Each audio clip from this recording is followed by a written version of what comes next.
Russia has taken a strange stance in Egypt by backing Sisi and essentially going against the Muslim Brotherhood, which was Islam, political Islam. The Muslim Brotherhood may have in its ranks, or must surely have in its ranks, people with sincere love for Islam. But that is no excuse for wrong policies. The Muslim Brotherhood probably now, too late, probably now recognizes Saudi Arabia to be a Zionist state. But all these years that the Muslim Brotherhood was in the wilderness, they always looked up to Saudi Arabia as a model of a Sharia compliant country. This short-sightedness on the leadership of the Brotherhood, the Muslim Brotherhood, made them vulnerable to be taken for a ride by Hillary Clinton,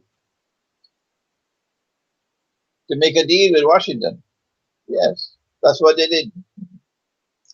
And then the short-sightedness was even further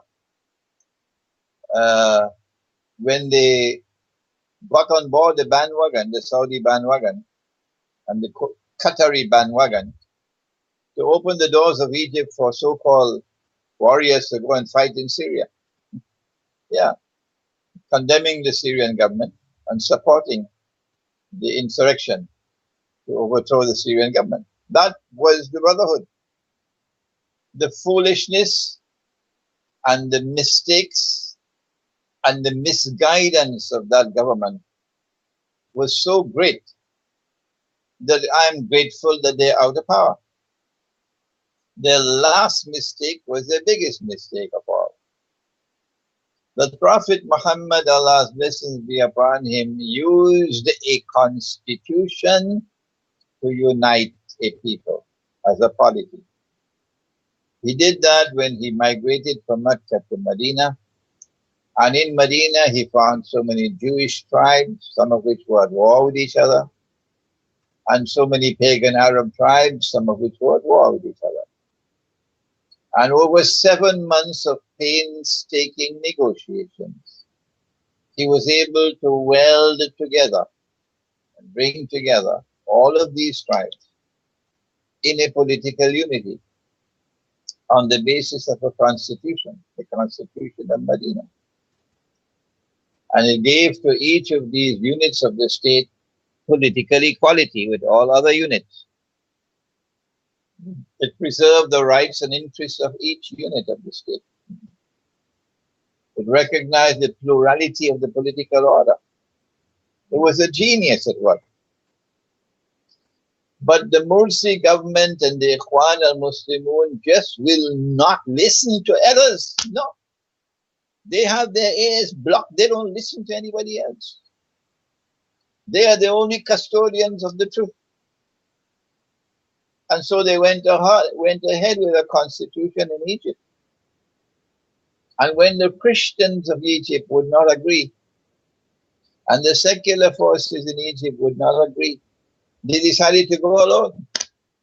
And stupidly, this is a harsh word, stupidly, proceeded to a referendum on the constitution and to enact the constitution. Instead of uniting Egypt, the constitution divided Egypt as Egypt had never been divided before.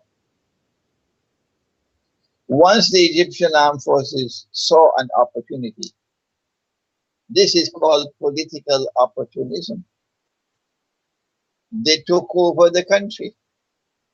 If the Egyptian armed forces had $1, because that's the only money they recognize, had $1 of integrity in them, they would have announced to Egypt that we're taking control of the country and we promise you never to return it to the people until we can have a constitution that will unite the people.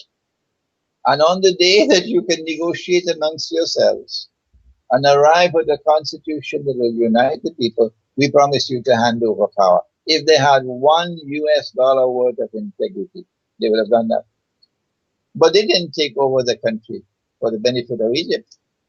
They took over the country because they wanted to control the gravy train. That's why. The Russian government wasn't concerned. The Russian government was not concerned about why the Egyptian armed forces took over, whether they should have taken over or should not have taken over. What the Russian government was concerned about was that Morsi was gone. And therefore a government in Egypt that was supporting the insurrection in Syria was gone. That's why they supported the government, the Egyptian armed forces. It's politics of what is politically expedient for Russia.